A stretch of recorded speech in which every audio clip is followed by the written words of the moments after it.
The Japanese Prime Minister's office just tweeted moments ago that North Korea has apparently launched a missile in the early morning hours. That missile potentially could be in the air right now. Japanese state broadcaster NHK has just reported that the missile has actually, as you mentioned, flown over Japan. There have been notices going out called a J alert to people living in Japan's northern regions, including Hokkaido, to take cover.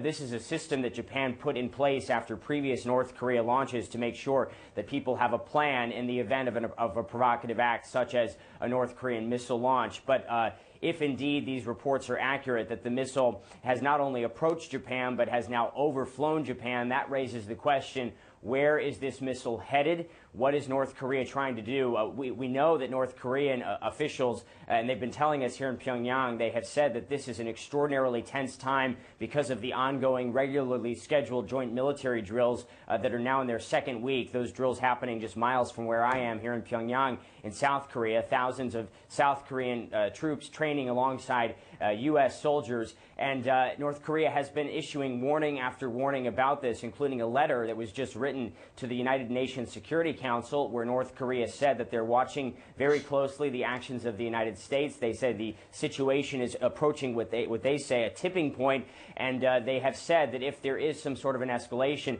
that North Korea doesn't take responsibility for it. They say that the U.S. would be responsible for that. And so what we've seen over these last several days is a series of warnings. Over the weekend, North Korea launched 3 short-range ballistic missiles, 2 of them traveling just over 150 miles, coming down in the waters off of Japan. And now this breaking news, apparently a new missile launch this morning. This missile launch much more provocative than the launch over the weekend, if indeed these NHK reports are accurate that the missile has overflown Japan. Obviously, there's a lot of fear in this region. There has been a lot of tension building up ever since that threat several weeks ago when North Korea talked about firing an intermediate-range missile and bringing it down less than 20 miles from Guam, home to Andersen Air Force Base, Naval Base Guam, more than 160,000 American citizens.